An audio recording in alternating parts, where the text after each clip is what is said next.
Boa noite, irmãos. Graça e paz de Deus sobre todos nessa noite, amém?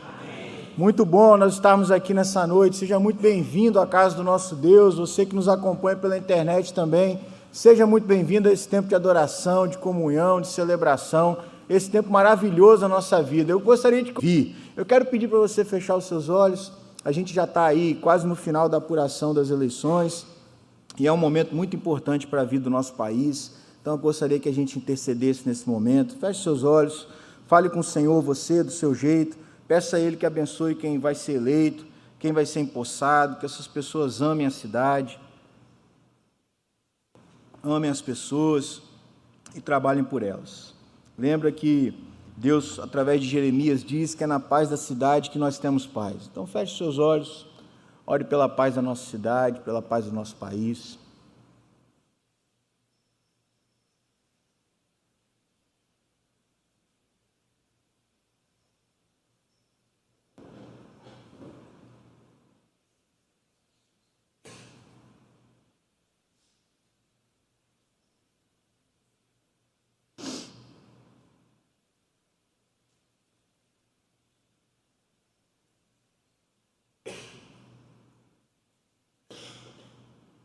Santo Deus, amado Pai, louvado e engrandecido o seu nome, Deus, seja o teu nome. O Senhor que é um Deus de graça, o Senhor que é um Deus de misericórdia, o Senhor que é um Deus que cuida do teu povo. O salmista diz que nada nos faltará porque o Senhor é o nosso pastor. Nós somos parte do rebanho do Senhor. E como a parte desse rebanho, ó Deus, nós queremos interceder agora por aqueles que serão eleitos, ó Pai, na vida da nossa cidade, na vida do nosso país. Nós não sabemos quem são, mas o Senhor já tem o nome de todos eles, ó Pai. Sabemos que nós votamos, mas é o Senhor quem coloca esses homens e mulheres nos lugares onde eles têm que estar. Por isso, ó Deus, nós intercedemos por essas vidas.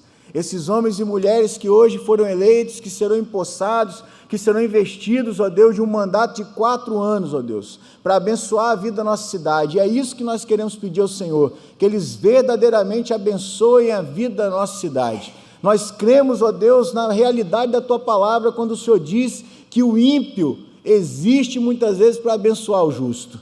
E não precisa que eles sejam cristãos, ó Deus, precisa que o Senhor haja sobre a vida deles. Por isso, ó Pai, que o Senhor possa tomar conta de cada um deles, que o Senhor possa incomodar o coração deles, que o Senhor possa dar amor por essa cidade, por essas pessoas, ó Deus, de maneira que eles cuidem de nós, ó Pai, porque é na paz da cidade que cada um de nós também tem paz. Fica conosco nessa noite, abençoa a palavra que nós vamos ouvir nessa noite, a palavra do Senhor para nós. Fala ao nosso coração, derrama graça sobre nós, nos dá entendimento, discernimento, sabedoria, não apenas para ouvir, mas para agir de acordo com a palavra do Senhor. É o que pedimos, agradecemos em nome de Jesus. Amém, Deus. Amém.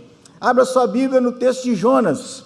Jonas capítulo 1, nós vamos ler apenas a introdução desse livro, do verso 1 ao verso 3. Jonas, capítulo 1, do verso 1 até o verso 3.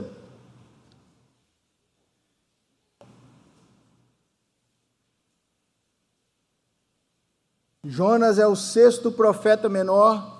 Nós começamos a estudar ele na escola dominical, então se você quiser aprender quase tudo sobre Jonas, né, que a gente também não é tão bom assim, né, Fátima?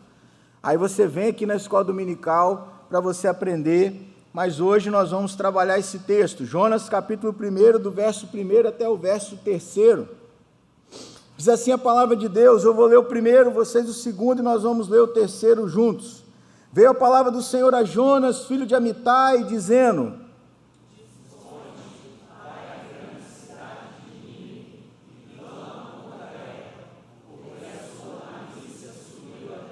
todos juntos. Jonas se dispôs, mas para fugir da presença do Senhor, para Tarsis, e tendo descido a Jope, achou um navio que ia para Tarsis, pagou, pois, a passagem e embarcou nele, para ir com eles para Tarsis, para longe da presença do Senhor, para longe da presença do Senhor. Amém? Amém. É interessante, irmãos, esse tempo de eleição é um tempo que sempre me vem a realidade de que Deus é soberano. Não sei se você tem sempre essa impressão, porque assim, acontece uma campanha, as pessoas se dedicam, as pessoas investem dinheiro, as pessoas investem tempo, elas investem muita energia, elas investem as suas emoções, muitas vezes elas arrumam briga por causa de candidatos, muitas vezes famílias se separam por causa de ideologias partidárias, por causa de candidatos, e aí ao final acontece muitas vezes o que ninguém esperava. Aquele camarada que estava em último, ou aquele que estava em segundo, ou aquele que ninguém achava que seria eleito, é eleito, e aquele que a gente achava que ia ser eleito, não é eleito. E aí a gente fica pensando assim, mas o que aconteceu? O que aconteceu? Simplesmente aconteceu que Deus é soberano. O texto de Daniel vai dizer que é o Senhor Deus quem entrona reis e que destrona reis. Deus não está apenas interessado na macro história do mundo, na criação, no universo. Deus também está interessado na micro história, na minha história, na sua história, na história da nossa cidade, na história do nosso país, na nossa realidade diária. Eu e você precisamos entender isso. Deus, Ele é transcendente, Ele é um outro a nós, Ele não está no mesmo nível que a gente, Ele não é igual a gente, Ele é Deus. Mas Ele também é imanente, Ele vem até nós, e Ele se encarna, e Ele vive a nossa realidade, e a presença do Seu Espírito está em nós. Deus age no nosso meio, porque Ele é soberano. E é interessante porque esse texto de Jonas, o livro de Jonas, é um livro estranho. Ele revela para nós um profeta que não queria pregar a palavra de Deus. Jonas não quer pregar a palavra de Deus, como você viu no verso 3, depois ele se arrepende, e aí Deus dá outra chance a ele. Quando ele vai pregar lá no capítulo 3, ele está muito mal-humorado, porque ele realmente não queria fazer o que Deus mandou, porque Jonas amava tanto a verdade de que Israel era o povo de Deus, que ele achava que Deus não podia agir em mais nenhum outro lugar, que Deus não podia ter mais nenhum outro povo, que Deus não podia salvar mais ninguém, porque ia abandonar Israel. Ele não queria pregar. É um profeta que não quer pregar. Mas olha que interessante, apesar de Jonas ser um profeta que não quer pregar, como nós vimos hoje de manhã, não foi Billy Graham o maior pregador do mundo, não é o pastor Hernandes o maior pregador do mundo, não é Jesus o maior pregador do mundo. Por quê? Porque quando Jesus é assunto aos céus, quantas pessoas viram Jesus ser assunto aos céus? Segundo os evangelhos, 120 pessoas. O ministério terreno de Deus durou 3 anos, e no final desse ministério, 120 pessoas estavam com Jesus. Às vezes nos evangelhos que Jesus vai falar, uma grande multidão está em volta de Jesus, mas no final das contas, a sua igreja tinha 120 pessoas. Agora, quando Jonas prega no capítulo 3 de Jonas, 120.000 pessoas se convertem, uma cidade inteira se converte. Quando o rei de Nínive começou a saber que as pessoas na rua, Jonas só tinha pregado um dia, e as pessoas começaram a se arrepender, se vestir de pano de saco, a chorar. Quando o rei de Nínive ficou sabendo disso, ele tirou o seu manto, ele tirou sua veste real, ele vestiu pano de saco, ele sentou na cinza, e ele disse: a partir desse dia, nenhum homem, nem mulher, nenhum animal vai colocar nada na boca, até que nós nos arrependamos e clamemos a Deus para que Deus não destrua a nossa cidade. Uma pregação muito ruim, de 5 palavras, mas totalmente efetiva. O maior pregador de todos os tempos. Sabe por quê, irmão? Porque Deus é soberano. Deus não precisa de mim, Deus não precisa de você para agir e nem para fazer nada. Quando você olha o texto de Jonas, a partir do verso 4, você vai ver que Jonas, para fugir da presença de Deus, Deus manda ele ir para Nínive, ele vai para Tarsis. Tarsis ficava 4.000 quilômetros distante de Nínive, uma ficava para o leste, a outra ficava para o oeste. O que Deus começa a fazer então, a partir do verso 4? Deus começa a usar tudo que ele tem para parar Jonas e trazer ele de volta. Primeiro Deus manda uma tempestade, depois ele fala com os homens no barco, depois os homens no barco são salvos por Deus e jogam Jonas no mar, No mar, um grande peixe engole Jonas. Olha, engole, mas não morde. Jonas precisava ficar vivo. Ok? Lembra disso, ele precisava ficar vivo. Do fundo do mar, ele vai para o fundo do peixe. Deus fala para o peixe cospe Jonas de volta na praia. Jonas prega em Nínive, porque Deus deu uma segunda chance para ele, começo do capítulo 3. Depois que ele prega, ele vai ver o que vai acontecer na cidade, se Deus ia destruir ou não. Rapaz, Jonas era tão ruim profeta, que ele pregou e ainda ficou olhando para ver se Deus ia destruir a cidade. Olha só, sentou e ficou olhando. Deus é tão gracioso, que Deus faz crescer uma planta sobre Jonas, para aplacar o calor do sol. Mas o lugar de Jonas não era ali. Então, quando o outro dia amanhece, Deus manda um verme, o verme mata a planta, e Jonas fica extremamente indignado com Deus. E é assim que termina o livro de Jonas. Deus falando para Jonas: não é possível, cara. É razoável a sua indignação. Você acabou de pregar, e eu não vou ter misericórdia de 120 mil pessoas que não sabem discernir entre a mão direita e a mão esquerda? Você está chateado por causa da planta? É razoável isso, Jonas?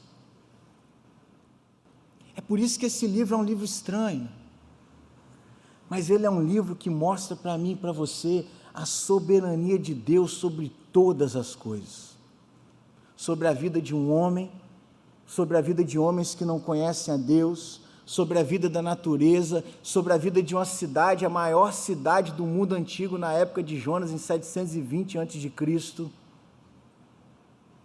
Mostra a soberania de Deus sobre a nossa salvação.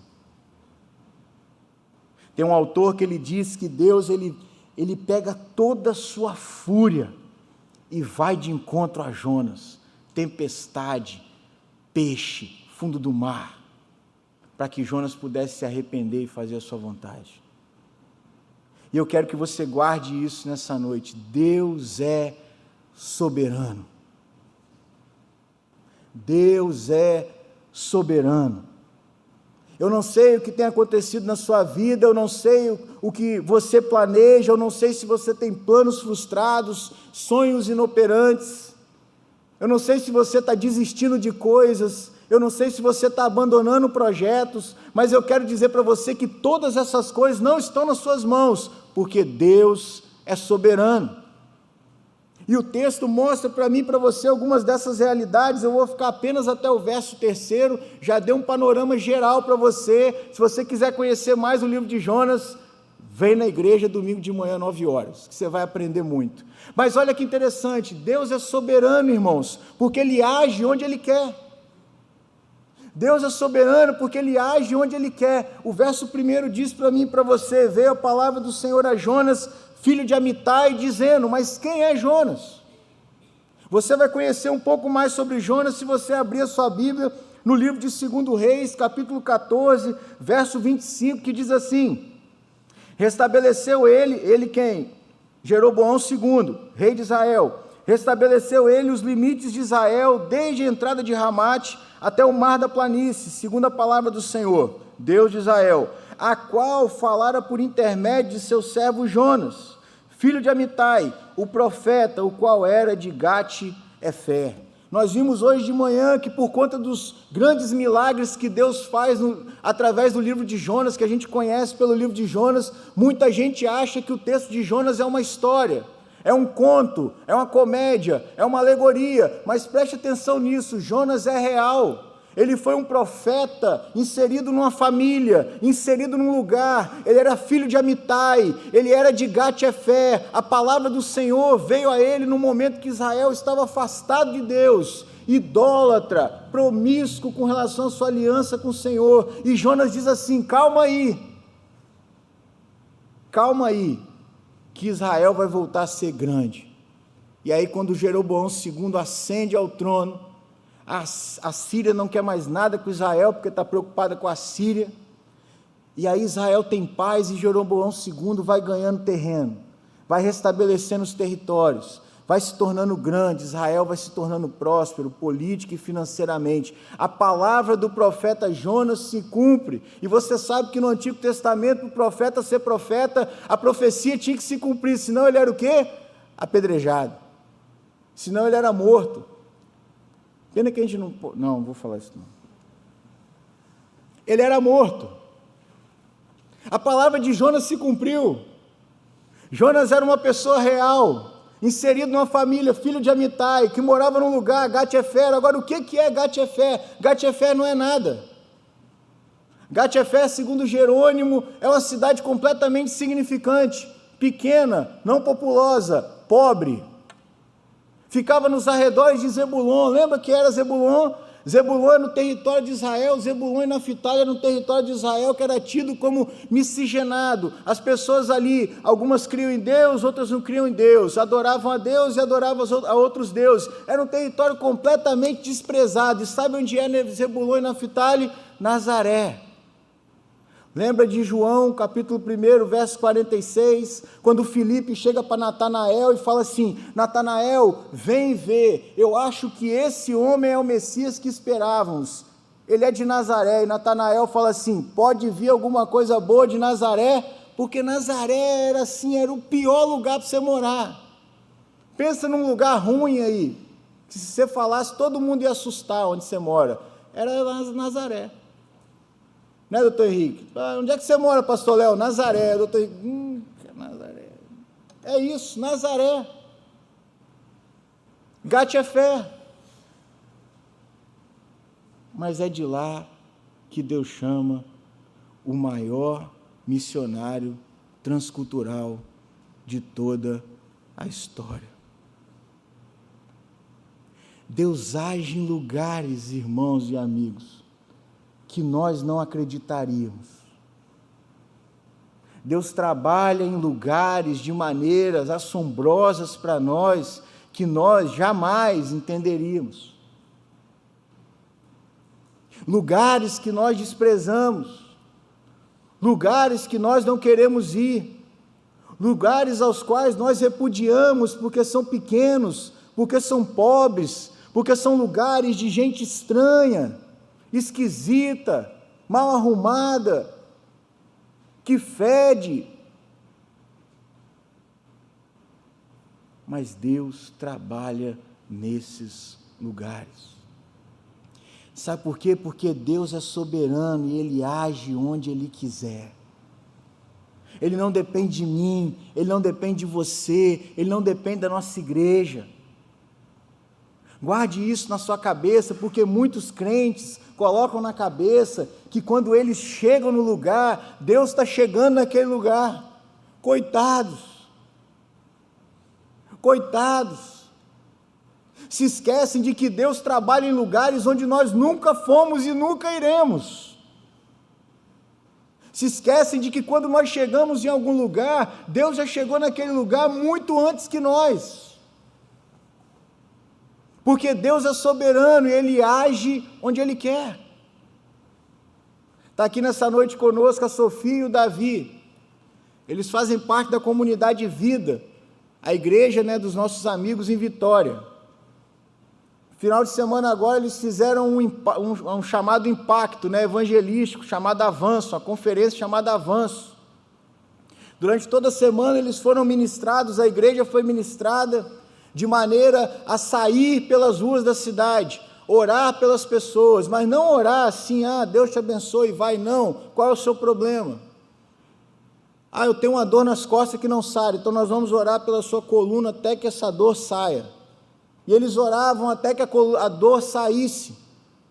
E eu não vou contar aqui todos os testemunhos, não vou contar aqui tudo que Deus fez. Depois você pergunta para o Davi e para a Sofia que eles vão te contar. Nosso Davi estava lá um dia, Davi? Davizão, acho que estava lá, eu vi ele entrar, acho que ele estava lá. Um dia ele estava lá, mas no sábado ele não foi, no sábado ele não estava. Mas na sexta-feira, o pastor Marcos, que é o pai do Davi, saiu de casa. E Deus falou com ele assim: não, o primeiro lugar que você vai entrar, e ele junto com Wesley, que é o evangelista, é esse bar que tem na frente da sua casa. E o pastor Marcos estava me contando ontem que quando eles entraram no bar, preste atenção, eles entraram no bar, As pessoas não estavam preparadas para ouvir o Evangelho, as pessoas não queriam ouvir o Evangelho, ninguém tinha a Bíblia na mão, ninguém estava cantando louvor. E aí eles entraram naquele bar, e a primeira pessoa que acolheu eles foi o dono do bar, e o dono do bar falou assim: não, eu quero que ore por mim, e oraram por ele, então agora eu quero que vocês orem pelo meu pai está lá atrás, e foi orar pelo pai, e quando eles saem, 2 homens estão bebendo, e aí eles perguntam: quer que ore por vocês? Oraram por eles, e quando eles acabaram de orar, um dos homens falou assim: não, eu não consigo mais ficar aqui, eu tenho que sair daqui, esse aqui não é o meu lugar. Se rendeu ao Evangelho ali mesmo, esse aqui não é mais o meu lugar, largou o copo de cerveja, largou o copo de bebida e foi embora, deixou o cigarro, deixou tudo ali e foi embora para viver uma nova vida. Aí você fala assim: pastor, não irmão, não foram eles que chegaram lá, Deus já tinha chegado ali. Deus age onde Ele quer. Aí você pensa assim: mas pastor, você não conhece a minha casa. Deus age onde Ele quer. Pastor, você não viu a minha família. Deus age onde Ele quer. Pastor, você não viu o meu local de trabalho, aquele povo é ruim, aquele povo é invejoso. Deus age onde Ele quer. Pastor, a escola que eu dou aula, Deus age onde Ele quer. Pastor, o bairro onde eu moro, Deus age onde Ele quer. O condomínio que eu vivo, Deus age onde Ele quer, porque Deus é soberano e Ele age onde Ele quer. Antes de você chegar, Deus já chegou nesse lugar. Ele pode não ter se manifestado ainda, mas Ele já está lá. Creia nisso, porque se nós não crermos nisso, nós não vamos trabalhar para que nada mude em lugar nenhum ao nosso redor. Creia nisso. Em segundo lugar, Deus é soberano não apenas porque Ele age onde Ele quer, mas Ele age através de quem Ele quer. O verso 1, Deus vai chamar quem? Jonas. O que eu já falei sobre Jonas aqui? O pior pregador de todos os tempos, a pior mensagem de todos os tempos, o pregador mais mal-humorado. Vou dar um spoiler para você da EBD. O nome Jonas significa pombo. Agora lê o livro de Jonas. Jonas é mal-humorado, é irritado, desobediente, carrancudo, reclamão. Ele reclama orando, cara. Ele fala para Deus no capítulo 4, Senhor, está vendo? Olha o que ele diz: por isso que eu disse ao Senhor lá na minha casa, eu sabia que o Senhor ia converter esse povo, por isso que eu não queria vir aqui. Ele reclama orando, cara. E Deus usa esse cara, Jonas, esse pombo bravo, para converter 120.000 pessoas. Sabe, irmãos, eu não sei se você já foi tomado de um temor muito grande, mas em 2018 eu tive o privilégio de participar da reunião do Supremo Concílio, que é o órgão máximo da nossa igreja. Eu era um dos 1.000 e sei lá quantos pastores que estavam ali naquele hotel. E durante a semana eu participei de todos os cultos e eu vi alguns homens de Deus pregarem. Pastor Elias Medeiros, um evangelista fantástico, não está no Brasil já há muitos anos, dá aula nos Estados Unidos, mas um evangelista fantástico, um homem que depois de 40 anos de ministério, rapaz, ele se emociona a falar de missões. Um homem que, coisa linda aqui. Viu o pastor Ronaldo Lidório, os testemunhos do pastor Ronaldo Lidório são tremendos, irmãos. Que homem de Deus, um homem que une boa teologia, um homem que une bom estudo da palavra com a piedade extrema. O testemunho daquele dia, o testemunho do reverendo Roberto Brasileiro sobre o Ronaldo Lidório me fez ir às lágrimas. E aí eu estava ali sentado no último dia, no último culto, a gente ia participar do culto para almoçar, pegar o ônibus, ir para São Paulo, pegar o avião de volta para casa, e eu sentado ali, e o pastor Roberto Brasileiro pregando, falando do Ronaldo Lidório. Rapaz, aquilo foi enchendo o meu coração, eu fui sendo tomado de temor, sabe por que eu fui sendo tomado de temor? Porque eu comecei a pensar assim: Deus, o pastor Elias Medeiros é pastor presbiteriano. Eu sentei um dia na mesa, o reverendo Raimundo da Serra, que já faleceu, estava falando sobre o pastor Ronaldo Lidório. O pastor Ronaldo Lidório fez seminário em Recife, o pastor Elias Medeiros foi o professor dele. E um dia ele chegou para o pastor Elias Medeiros e disse assim: pastor, o meu chamado é um chamado transcultural. E o pastor Elias Medeiros, não sei se para testá-lo, ou não sei se orientado por Deus, ou a sabedoria que Deus tinha dado a ele, falou: então, se o seu chamado é transcultural, você precisa, a partir de hoje, ler a Bíblia nos originais. Então você pega e arranja a Bíblia hebraica ou o Novo Testamento grego. O que o Ronaldo Lidório fez então? Foi nos livreiros, né? Antigamente você tinha muito isso, livreiro que reformava livro, refazia capa de livro. Hoje já não tem mais isso, porque livro agora é digital. Mas ele foi lá e pediu para que o homem pegasse a Bíblia dele, colocasse atrás o Novo Testamento em grego e na frente a Bíblia Stuttgartense, que é a Septuaginta, a Bíblia em hebraico. E a partir daquele dia, o reverendo Raimundo falou assim, aí a gente entrava para assistir o culto, todo mundo com a Bíblia desse tamanho na mão, aí entrava o Ronaldo com aquele tijolo de todo tamanho, lendo a Bíblia em hebraico no culto, lendo a Bíblia em grego no culto. E aí os testemunhos do reverendo Ronaldo são assim, eu admiro muito ele, para mim é difícil falar dele. E eu sentado ali, eu falei assim, Senhor, esses caras são pastores presbiterianos. E eu lembrei do meu parente longe, reverendo Aníbal Nora, quando o Júlio Andrade Ferreira, o antigo historiador da IPB, foi escrever a história da IPB, está registrado lá no segundo livro da história da IPB, ele diz assim, e foi criado o sino do Rio Espírito Santo, com as 4 igrejas do Espírito Santo, e as 38 igrejas do reverendo Aníbal Nora. 38 igrejas o reverendo Aníbal Nora plantou em Minas Gerais, região de Manhuaçu, Manhumirim, Alto Caparaó, Alto Jequitibá. E o pastor Roberto Brasileiro falando, e eu fui sendo tomado de temor, e eu falei assim, Senhor, o mesmo chamado que o Senhor fez a esses homens, o Senhor fez a mim. E eu não sou como eles. Eu sou de Gat-Hefer, Deus. Eu sou filho de Amitai.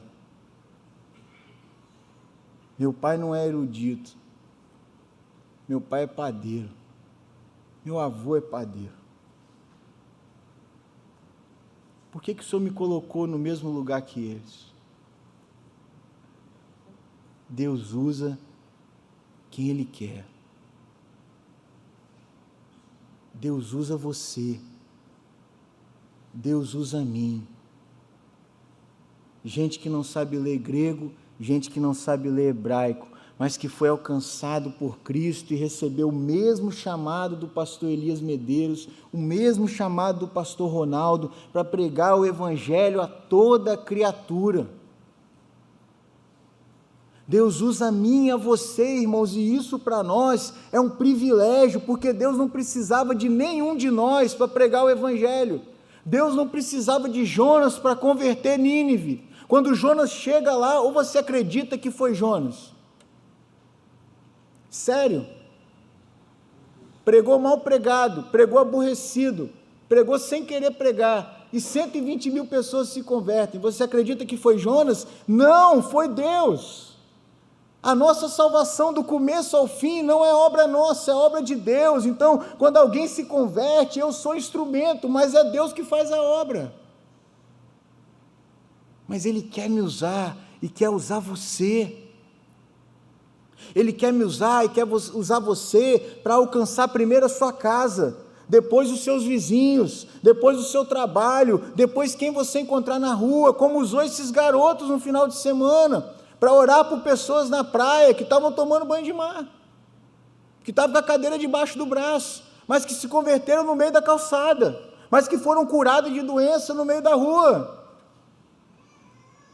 Deus quer usar a mim e a você para isso, apesar de nós, apesar da gente ser de Gat-Efé, apesar da gente ser filho de Amitai. Um homem que a Bíblia não fala mais nada dele, só fala que ele existiu, Amitai. Deus usa quem Ele quer. Mas sabe o que é interessante? Quando Jesus vai enviar os 70, né, Jesus faz aquele discurso e ele fala assim: agora então vocês têm que orar, porque os campos já estão brancos, porque é hora da ceifa. Vocês precisam orar. E o que Jesus faz depois que todo mundo ora? Envia quem?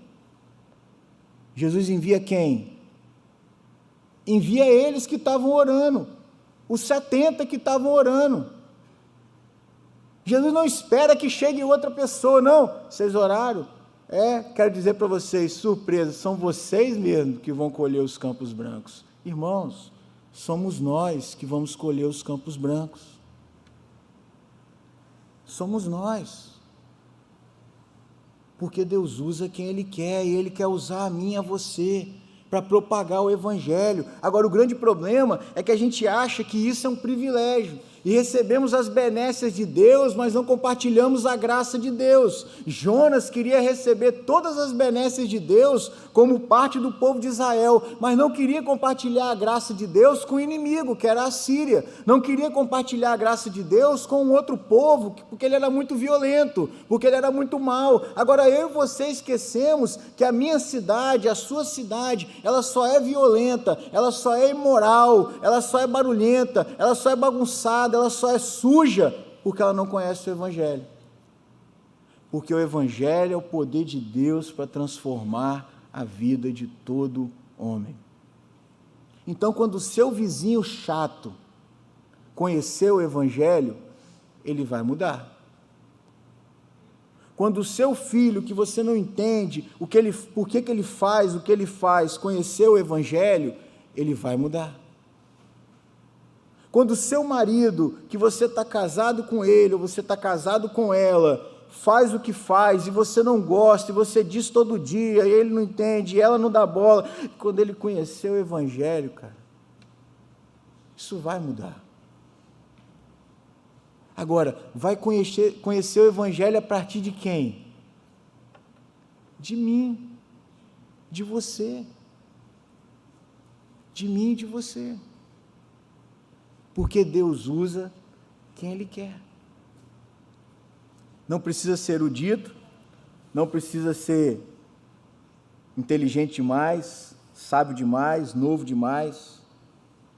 Na Igreja da Penha tem uma senhora, agora ela já faleceu, mas alguns anos atrás um evangelista foi lá e o pastor que estava lá era um pastor até do Espírito Santo, e aí era aniversário da Igreja da Penha, esse irmão foi lá pregar, e o pastor chegou para ele e falou assim: olha, irmão, eu quero que você visite uma irmã aqui da nossa igreja.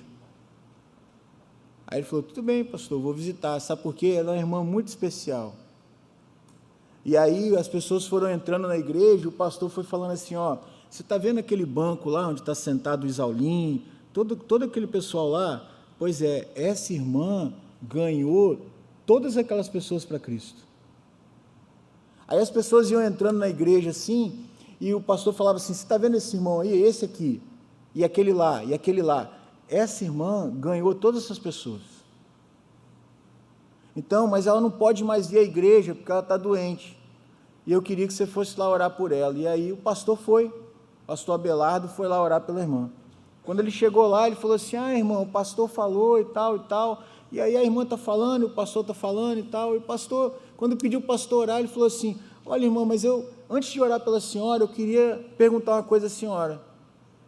E aí aquela irmã, acamada, idosa, falou assim: pode perguntar, pastor. Ela falou assim: por que a senhora tem um telefone aí do lado? E uma lista telefônica. Lembra da lista telefônica? A gente só usa agora para segurar a porta. Por que a senhora tem um telefone e uma lista telefônica? Aí aquela irmã falou assim, pastor, isso é muito simples. O senhor sabe, eu gostava muito de ir à igreja, de evangelizar, de falar com as pessoas, gostava demais. Mas o que aconteceu, pastor? Chegou uma hora que eu não podia mais ir na igreja por causa da minha doença, então eu fiquei aqui acamado. Aí, só que um dia eu estava aqui orando por missões, aí na parede dela tinha um quadro com todos os missionários da IPB, fora do Brasil, ela orava por eles, cada dia orava por um. E aí eu falei assim, mas isso é pouco, eu posso fazer mais. Aí eu pedindo a Deus orientação, mas como é que eu vou pregar para alguém fora daqui? Não dá. Aí falei assim, Deus falou assim, compra um telefone. Aí eu virei para o meu filho e falei, filho, compra um telefone. Para que você quer telefone, mãe? A senhora é velha, a senhora... Compra um telefone, sou sua mãe. Estou mandando. Comprou o telefone. Agora me arruma uma lista telefônica. Arrumou a lista telefônica. O que a senhora quer? Cala a boca que eu sou sua mãe, me dá a lista telefônica. Aquela mulher, então, acordava todos os dias às 5 da manhã, orava até às 7 da manhã, de 7 às 7h30, ela começava a interceder pelo que ela ia fazer. E o que ela ia fazer? Ela ia abrir a lista telefônica, ela ia descer o dedo dela, e onde ela parasse, sem olhar, ela ia ligar. E todos os dias, então, ela ligava para mais de 50 pessoas. Bom dia, boa tarde. É você que é o fulano? Sou. Eu sou o fulano. Eu gostaria de orar por você. Posso orar por você? Pode. Não. Então vai para o próximo. Posso orar? Pode. Você conhece a Deus? Não. Posso falar de Deus para você? Pode. Não. Vai para o próximo. É Deus que converte. E a gente fica assim, mas eu sou novo demais, mas eu sou velho demais. Deus usa quem Ele quer, irmãos, Deus usa quem Ele quer. Mas em terceiro lugar, Deus é soberano, porque Deus converte quem Ele quer. Muitas vezes eu e você não pregamos a palavra de Deus, porque como disseram aqui na classe hoje de manhã, não me lembro quem foi agora, mas disseram assim, nós já condenamos as pessoas, pastor. Nós olhamos para elas e falamos assim, olha, esse cara aí não serve para estar aqui com a gente, não é? Esse cara aí não é tão santo quanto a gente. Esse cara nunca vai dar certo aqui na igreja. Isso é o que a gente diz, como Jonas disse, olha, cara, os ninivitas são violentos, são maldosos, são imorais, eles são brutais, eles não vão poder fazer parte do povo de Deus. E Deus diz, vai e prega a grande cidade de Nínive. Prega a grande cidade de Nínive. O texto vai dizer, o verso 2 vai dizer que Deus chegou para Jonas e disse, dispõe-te, vai à grande cidade de Nínive, clama contra ela, porque a sua malícia subiu até mim. Preste atenção numa coisa, a gente quando julga o outro e acha que o outro não merece estar sentado aqui porque ele é pior do que nós, a gente acha que Deus não conhece o outro e não conhece a gente, mas Deus conhece nós dois. Ele conhece a minha malícia, Ele conhece a sua malícia. E sabe qual é o recorte que Deus faz? Nós fazemos vários recortes na humanidade. Sabe qual é o recorte que Deus faz? Pecadores e salvos pela graça. Não tem um outro recorte para Deus. Ou é pecador ou já foi salvo pela graça. Qual é o recorte que eu e você temos que fazer? Nós não sabemos quem foi salvo pela graça. Então, para nós, o que é? Todo mundo é pecador, e se todo mundo é pecador, todo mundo precisa ser salvo pela graça de Deus, não importa se ele é ninivita, não importa se ele é flamenguista, puxa vida, não importa se ele é isso ou se é aquilo, não importa se ele é chato, não importa se ele é novo, velho, se eu não gosto dele, ele é pecador e precisa da graça de Deus, o pobre precisa da graça de Deus, o rico precisa da graça de Deus, o classe média precisa da graça de Deus, o empregado precisa da graça de Deus, o funcionário precisa da graça de Deus, o patrão precisa da graça de Deus, o advogado, e esses precisam muito, né, Diguinho? Da graça de Deus, mas o juiz também precisa da graça de Deus. Por isso você tem que se dispor e ir a Nínive. Porque Nínive precisa ouvir o Evangelho. Qual é a sua Nínive?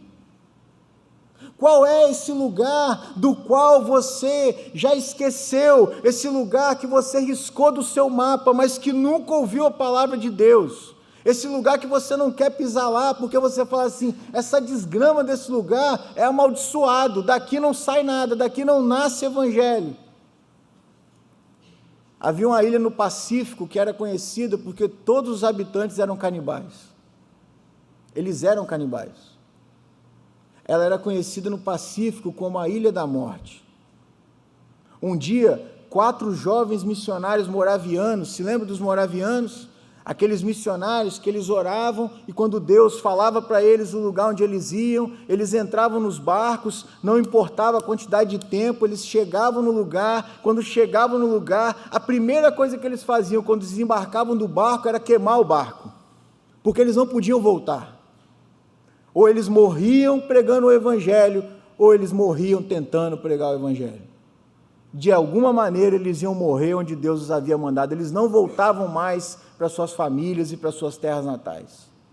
Queimavam os barcos. Lembra daquela música? Afundei meus barcos no cais? É isso aí, ela está falando dos moravianos.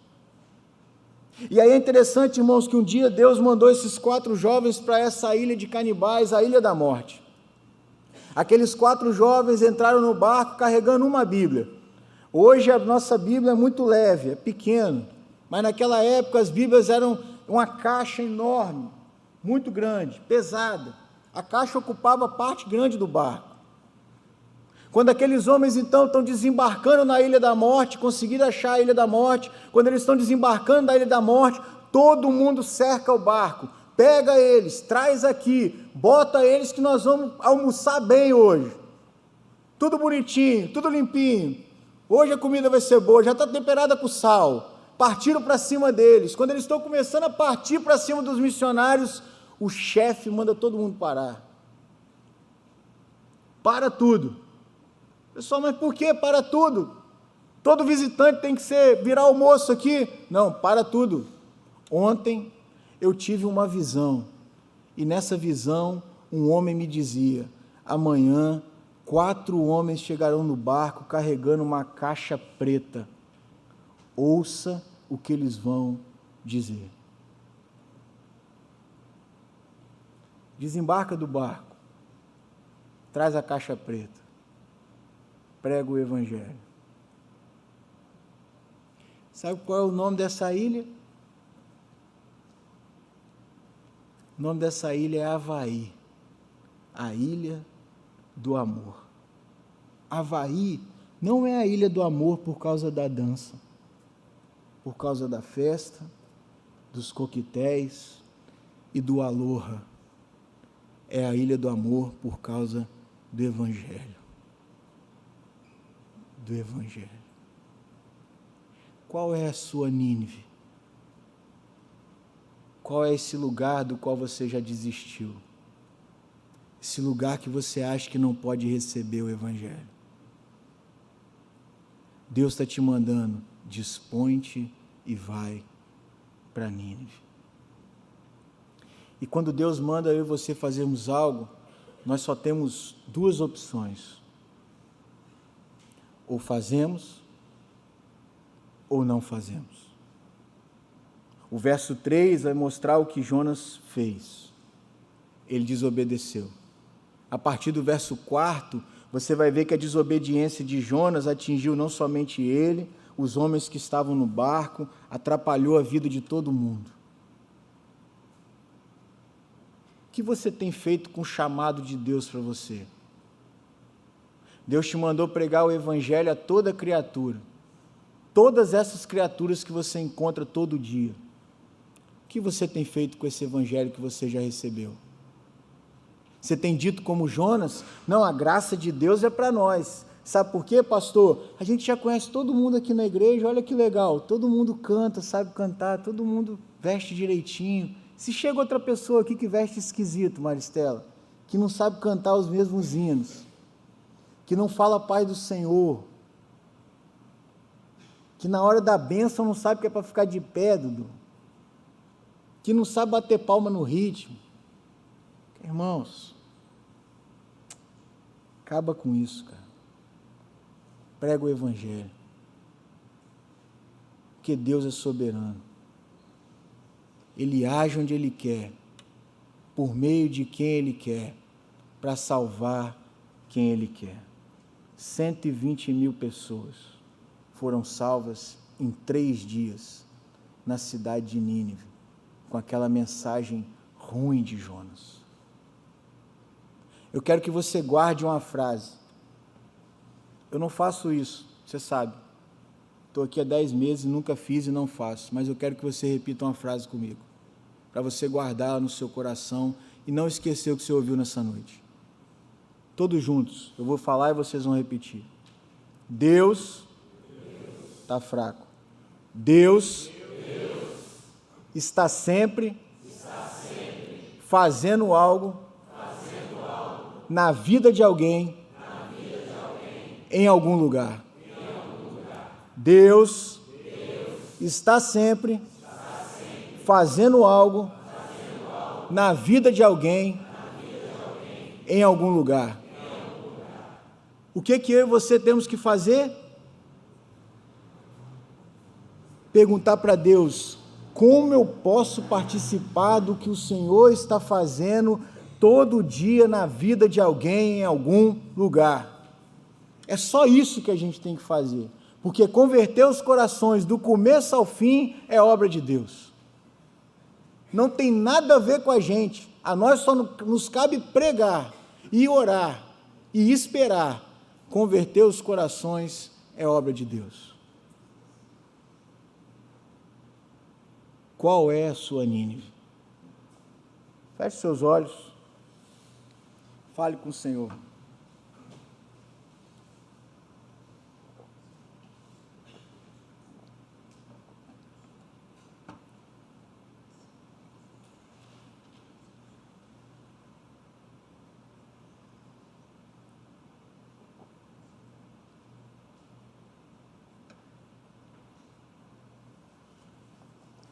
Santo Deus, amado Pai, obrigado, Senhor, porque o Senhor é Deus de graça. Jonas percebeu isso, mas isso não tocou o seu coração. Não deixe isso acontecer conosco, Deus. Tanta gente ao nosso redor precisa ouvir o Evangelho. Incomoda o nosso coração, Deus. Há uma Nínive perto de cada um de nós. E até mesmo longe. Não deixe a gente ficar inerte, Deus, vendo as pessoas adoecerem mentalmente, adoecerem espiritualmente, adoecerem emocionalmente, se matarem por pouca coisa. Não deixe a gente ver isso inerte, Senhor. Mas que a gente possa fazer parte daquilo que o Senhor está fazendo na vida de alguém, em algum lugar, todos os dias. E que o Senhor nos dê coragem, Deus. E que o Senhor nos dê graça, porque a boa palavra nós já temos. Em nome de Jesus. Amém. Amém.